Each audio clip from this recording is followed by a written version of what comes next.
Welcome to the deep dive. Today, we're really getting into the thick of it, the dynamic, fast-evolving world of AI. Mm.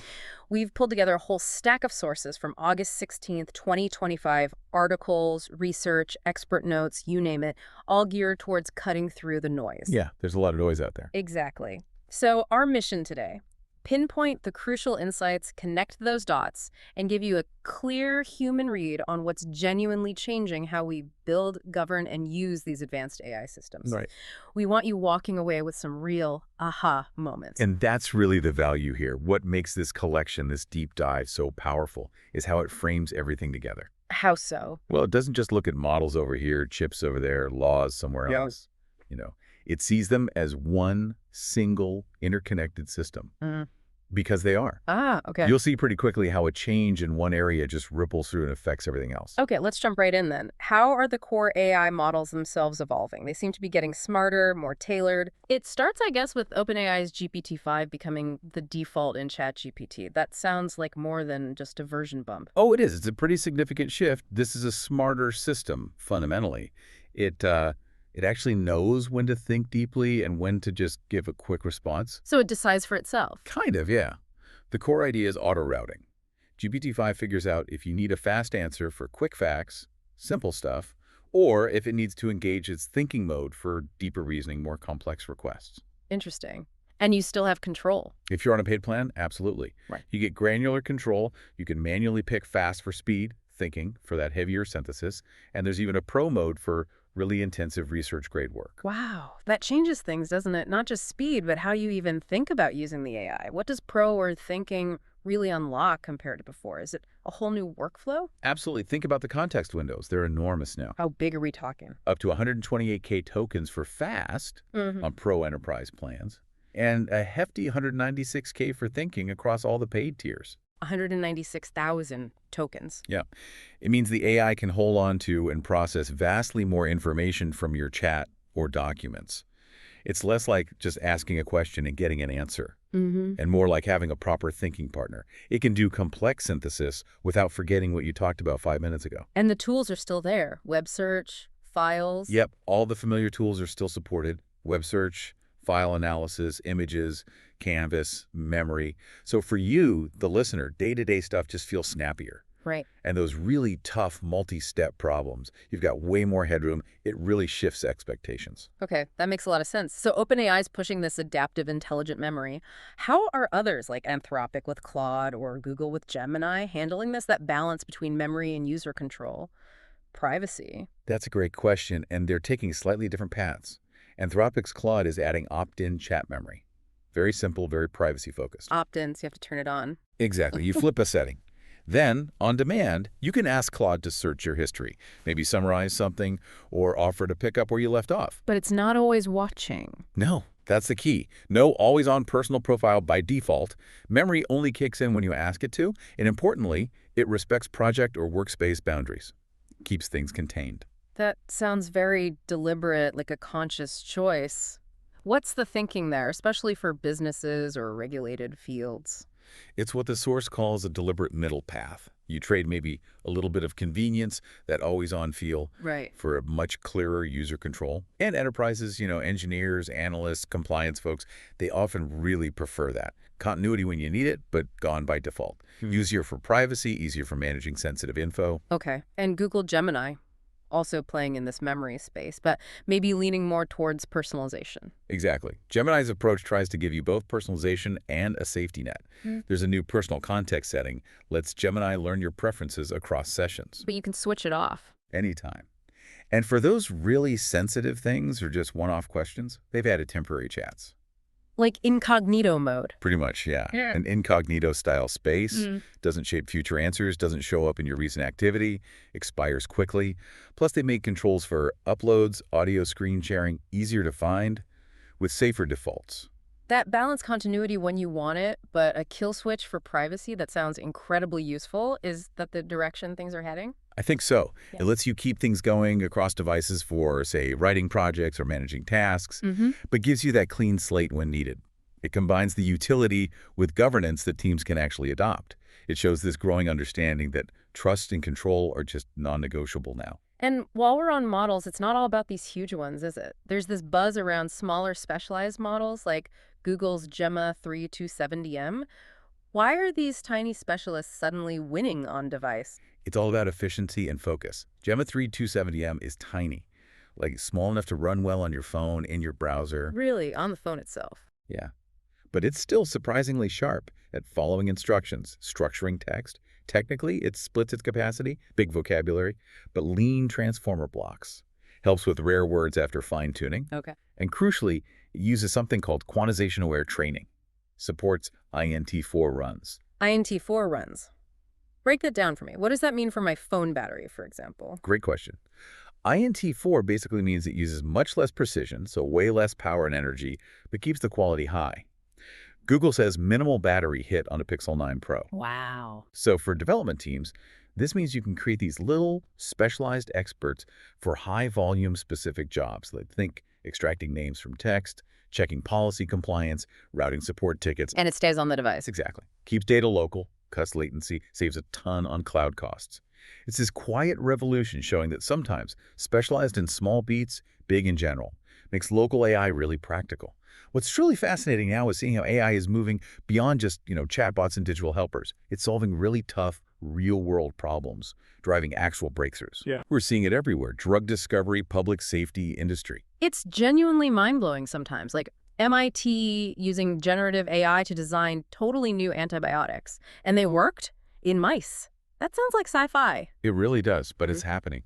There's a paper in Cell from MIT outlining this de novo pipeline, meaning from scratch. Okay. It proposes, filters, and then synthesizes completely new antibiotic structures. Yeah. And the results are, well, pretty stunning. One compound cleared MRSA skin infections in mice. MRSA. And another treated drug-resistant gonorrhea in a mouse model. AI generates millions of candidates, screens them automatically, picks the best ones to actually make in the lab. And how do they work? Are they different from existing drugs? That's the really exciting part. They seem to disrupt bacterial membranes in a new way, which hints at mechanisms that could get around existing drug resistance. So not just tweaking old drugs, but finding completely new attack strategies against superbugs. Precisely. This is real progress. It expands the search way beyond known drug libraries, cuts down the time to synthesis, and just boosts the odds of finding something truly novel and effective. Is it moving towards humans yet? Well, a nonprofit partner is already involved in the next stage, medicinal chemistry. So it's definitely moving beyond just the lab, towards real application. That's a potential game changer. Okay, switching gears completely. AI predicting wildfire risk.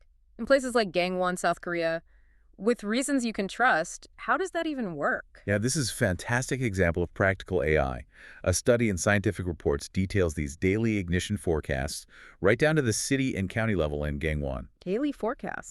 They use ensemble models like extra trees, random forest, blending all sorts of data, weather, forest conditions, even human activity patterns. But how do they make it trustworthy? That's the key bit. Right. They use SHP. That stands for Shapley Additive Explanations. It essentially surfaces the why behind the prediction. Ah, so it explains its reasoning. Exactly. It can tell officials, look, the risk is high today because relative humidity is very low, or rain is forecast, so the risk is lower. It even picks up on things like increased activity near agricultural areas or cemeteries correlating with human-caused ignitions. That's where people might be. Precisely. So it's not just a black box prediction. It's a practical tool agencies can use to plan patrols, issue burn bans, send out public alerts, all with understandable reasons behind it. And it's scalable, built with interpretability right at the core. Really smart application for public safety. And behind a lot of this, especially in things like robotics, it comes down to the chips, right? Yeah. We're hearing chips are at the center of intelligent robotics. What's that mean? It means a robot's smarts, its real capability, isn't just about the mechanics anymore. It's deeply tied to the compute power and the software running on it. Okay. A new vendor map really highlights Nvidia, AMD, and Intel as the leaders here. Why? Because their whole compute and software ecosystems are what define what these robots can actually do. So it's the whole package deal. Totally. NVIDIA at CUD and all their simulation stuff, AMD pushing hard with ePYC, Instinct, and ROC as a strong alternative, and Intel playing maybe a longer game with Gaudi chips in their foundry services. And it's about perception and decision-making, not just movement. Exactly. Yeah. The big driver is that these complex perception and policy models, the brains, basically used to need massive data centers. Right. Now, thanks to efficiency gains, they can run closer to the edge, often right on the robot itself. That's fueling demand in places like warehouses, hospitals, farms, even homes, places where rigid, pre-programmed automation just doesn't cut it. Still challenges, though. Oh, definitely. Yeah. Safety validation is huge. Power budgets are tight. Cybersecurity is critical. But vendors who offer that full stack, from training tools to deployment hardware, they have a real edge in making it all work reliably. The key takeaway is that hardware and software integration is absolutely central to pushing robotics beyond simple automation. And speaking of Nvidia, they're not just making the chips. They're connecting world capture, simulation, compute for physical AI. Sounds very integrated. What does that mean for robots in the real world? It means closing the loop much faster, getting from real-world sensors to robots that can act effectively in messy, unpredictable environments. Closing the loop. Yeah, shortening the cycle. At SIGGRAPH, Nvidia showed off a pipeline for this. New libraries in Omniverse, like ray-trace 3D Gaussian splatting. Gaussian splatting. It's a technique for creating incredibly realistic 3D representations of scenes from images. Very cool stuff. And OpenUSD scene reconstruction. Okay, OpenUSD, remind me quickly what that is. Sure. OpenUSD, Universal Scene Description, it's an open framework from Pixar for describing and working with 3D scenes. It's become a standard. Got it. So that allows different tools to share complex 3D data. NVIDIA's Isaac Sim and Isaac Lab robotics platforms got updates too, all on GitHub. And there's a new Cosmos model family for generating photorealistic training data and doing vision language reasoning, helping robots understand and plan. All running on serious hardware, I assume. You bet. RTX PRO Blackwell servers for training, synthetic data, robot learning. DGX Cloud now on Azure Marketplace for streaming these OpenUSD scenes. It's all about faster iteration, getting agents that can perceive, reason, and act effectively in complex environments out of the lab and into the real world. It's way beyond just cool web demos now. Which brings us nicely to humanoids. Definitely seems like they're moving from just being showpieces to actual service roles. We saw signs of this at the World Robot Conference 2025. What were the key takeaways there? Yeah, the focus at WRC 2025 in Beijing was much more on practical, embodied AI, less flash, more substance. Demo showed improved balance, much better dexterity, and more autonomous task planning. So multi-finger hands doing things like flipping switches or sorting parcels just by feel. By feel. Wow. Yeah, extending usefulness way beyond just rigid pick and place. They showed industrial roles, too, inspecting large parts, autonomously swapping batteries. There was even a robot mall, which suggests the sales channels are starting to mature, a sign of commercialization picking up steam. So, less dancing, more working. Still, what are the big hurdles keeping them from being everywhere? You're right, it's about work now. But the builders are open about the challenges. Power density is a big one. How much energy can they carry and use effectively? Perception gaps still exist. Making robust decisions in cluttered, messy spaces is hard. Right. But the whole stack is cohering. Better hardware, models that learn from less data, training informed by these sophisticated simulations, better safety practices. It all signals that humanoids are genuinely moving closer to real-world work, not just headlines. That's where the real impact on industry starts. And one last one in the medical space. AI predicting time to delivery using only ultrasound images with high accuracy. How significant is that? It sounds simple, but the PR study is reporting models built strictly on obstetric ultrasound images can estimate days until delivery very accurately. Strictly images, no other data. Exactly. Performance is really strong for full-term births, and it's robust overall. It even shows meaningful gains for predicting spontaneous preterm births as the system retrains, and that ultrasound-only part is critical. Why is ultrasound only so important here? Because it means the tool can be used in clinics that do routine scans, but maybe don't have perfect, complete electronic medical records. Lots of places globally. Accessibility. Right. If this gets validated widely, it could change scheduling, timing for steroid shots for lung development, decisions about transferring patients to higher-level care. It cuts down on manual data entry, subjective assessments, and could genuinely improve outcomes for newborns, especially in areas with fewer resources. A real potential breakthrough. Okay, so we've covered these incredible technical leaps and real-world uses. Now let's pivot. Let's talk about the crucial stuff AI's place in society. The ethics, the policy, the trust. It's clear education is scrambling to keep up, right? Like the university at Buffalo launching AI plus X degrees, marrying AI skills with actual context. Yeah, this is a really smart, forward-looking approach from UB. They've rolled out 7 new majors, 2 minors, combining core AI skills with fields like geospatial analysis, language, logic, policy, economics, responsible A communication. broad range. Very. And they're planning a whole new Department of AI and society, faculty, labs, the works. But what's really clever is that the degrees stay rooted in their original departments. So it's not just tacking AI onto something else, it's truly integrated. Exactly. You maintain that deep domain expertise, but you weave in modern AI practices. It's pragmatic, and it's ethical by design. The goal is to produce graduates who can build with the latest AI tools, but also navigate the tricky issues: provenance, fairness, governance. Skills employers definitely need. Desperately. Talent that gets both the models and their real-world impact. That's invaluable. And speaking of governance, Illinois took a really hard line, a statewide ban on AI therapy. What drove that, and what does it signal for AI and mental health? It was a decisive move. Illinois banned AI systems from diagnosing, treating, or making therapeutic decisions. Period. Enforcement is through the state's financial and professional regulator with fines. But clinicians can still use AI tools. Yes, licensed clinicians can still use AI for things like scheduling, writing notes, admin support. The rationale from the state was all about patient safety, especially protecting teens. They pointed to examples of unsafe or dodgy bot behavior. So the underlying principle is human therapist stays in charge of care. Precisely. Keep a clinician in the loop for anything that looks like actual care. Pair AI with explicit consent and transparency. Default to human oversight. It strongly suggests that mental health AI for the foreseeable future is going to focus on things like triage, admin, maybe surfacing relevant research for the therapist, Right. but not autonomous counseling. It's a pragmatic line in the sand, acknowledging where the human element is irreplaceable right now. And this isn't just local policy, it's global, intense. We talked about chips earlier.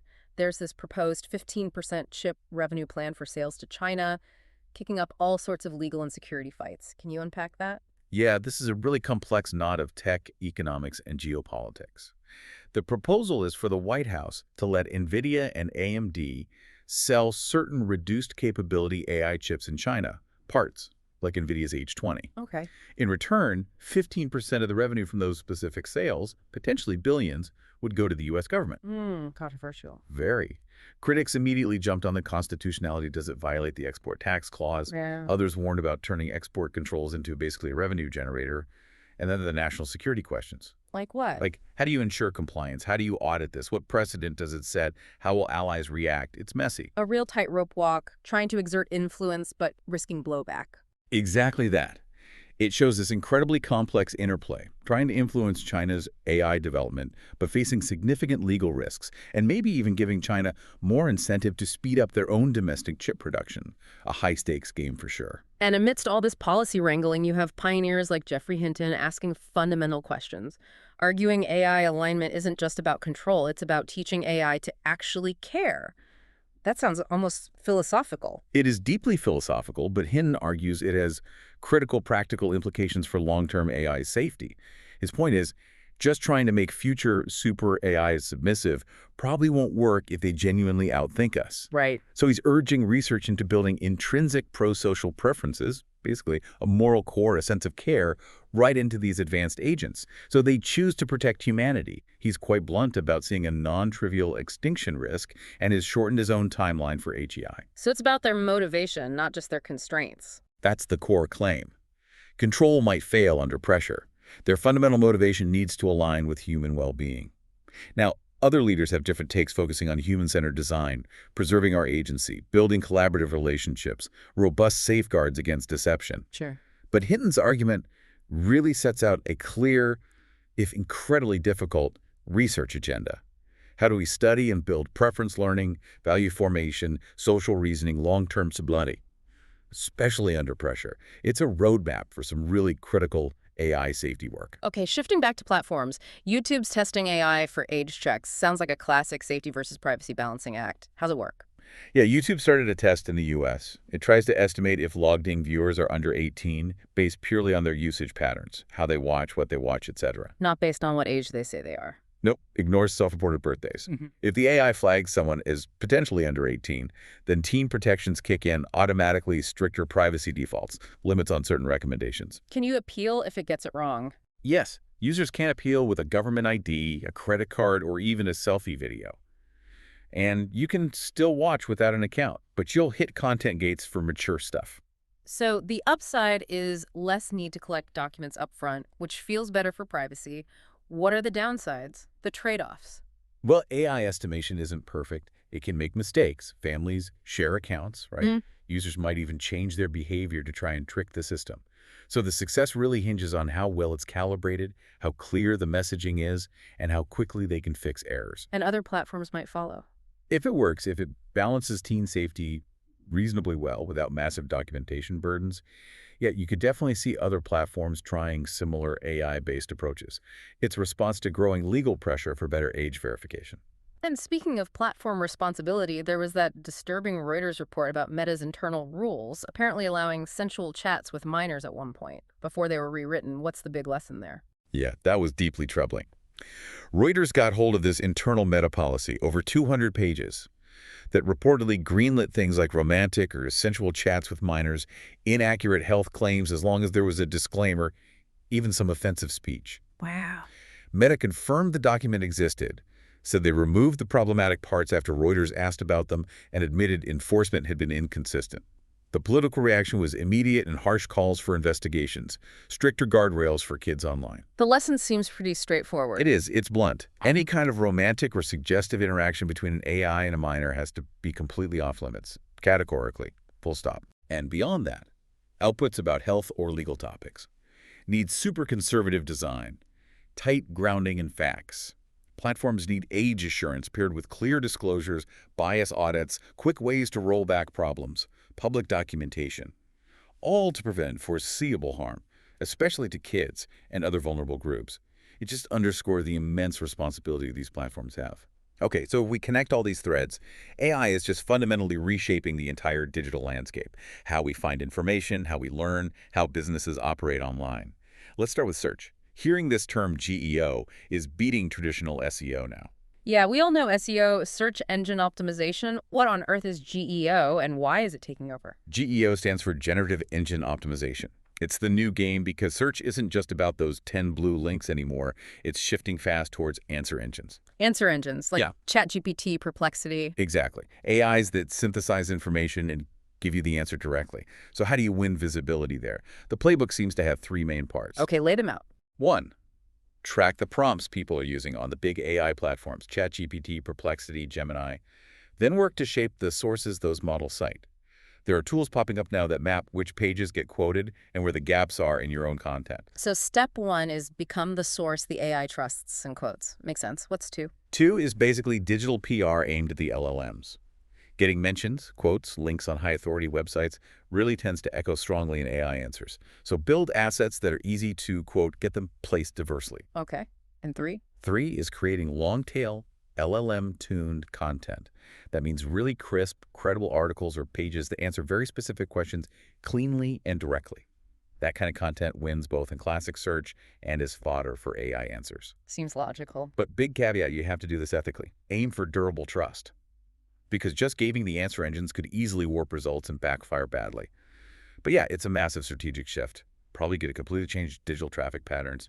Demands a whole new approach to getting seen online. That's huge. For anyone with a website, basically. And related to that, Perplexity making a wild bid for Google's Chrome browser. That really highlights this distribution angle, doesn't it? Why does an AI search company want a browser? It was audacious, for sure. Offering $34.5 billion for Chrome, timing it with antitrust buzz. Is it ever serious? Probably a long shot. Yeah. Chrome isn't really for sale. Yeah. But the strategic logic behind the bid, absolutely sound. Which is? Answer engines need a few key things to really thrive. Massive distribution, tons of engagement data, and really tight feedback loops to improve.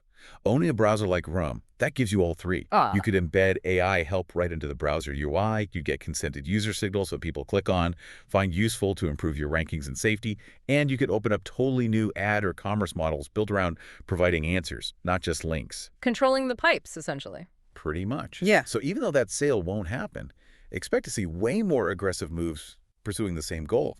Think partnerships, default integration deals, more AI features built right into operating systems or browsers. It hammers home the point. For AI search, Distribution is just as strategic now as the AI model itself. And that distribution power struggle is also behind Elon Musk accusing Apple of favoring OpenAI in the App Store, right? Yeah. What's the core issue there? Yeah, Musk threatened to sue Apple, alleging editorial bias, claiming they spotlight OpenAI apps like ChatGPT and suppress rivals. Is there evidence for that? Apple denies it, points to their curated process objective signals, and reporters did find examples where non-OpenAI apps were actually topping the charts in major countries, which kind of undermines the claim. But whether this specific accusation holds water or not, the deeper issue is absolutely distribution power. Getting featured in the App Store, getting favorable algorithmic placement, that massively impacts usage, the data you collect to improve your AI, and ultimately, revenue, especially for these AI assistants that learn and get better the more people use them. So creators want a level playing field, more transparency. Exactly. They're pushing for clearer criteria for getting featured, stronger appeal processes, more openness about how editorial choices and algorithms work. Expect that pressure to keep building, especially as AI apps become default tools for so many people. Again, it reinforces. In consumer AI, distribution is just as critical as model quality. Okay, moving from industry to academia, AI is changing how research gets done too. There was a survey looking at PhD students' use of ChatGPT, finding it depends on 5 specific factors. Yeah, a multi-university survey drilled down into why PhD students choose to use generative AI or not. 5 key things emerged. Or what are they? Social influence, what their peers, advisors are doing. Perceived enjoyment, do they find it helpful, maybe even fun to use? AI self-efficacy, how confident are they in using it effectively? Perceived ethics, do they think it's okay to use for certain tasks? And crucially, awareness of AI's blind spots, do they understand its limitations? That gives universities some clear levers then. Totally. Departments can set clear norms and expectations. They can make productive use more appealing, provide templates, show good examples, offer short, practical training on prompting, checking for errors, proper citation. And the ethical side, rules. Absolutely critical. Students need clear rules on disclosure. When do you have to say you used AI? What about authorship? How do you handle data privacy? Building trust requires clarity there. And they need education on the limitations so they don't just blindly trust the output or over-rely on it. So for AI tool builders. Design for confidence and control. Make it easy to use responsibly. And for universities. Allow documented use cases where it makes sense. Clearly prohibit ghostwriting, and maybe even require students to reflect on how the AI actually contributed to their work.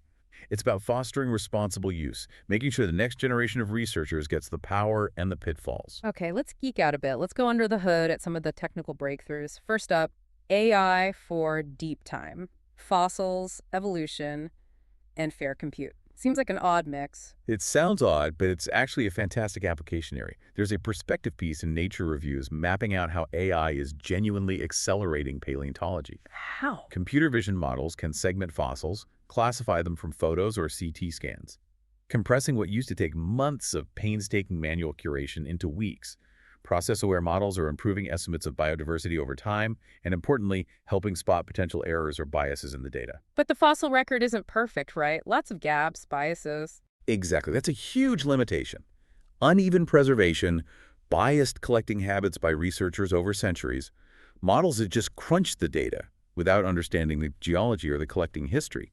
They can overfit, give you very misleading results. So how do they deal with that? It's not like you can just get more dinosaur fossils easily. Right.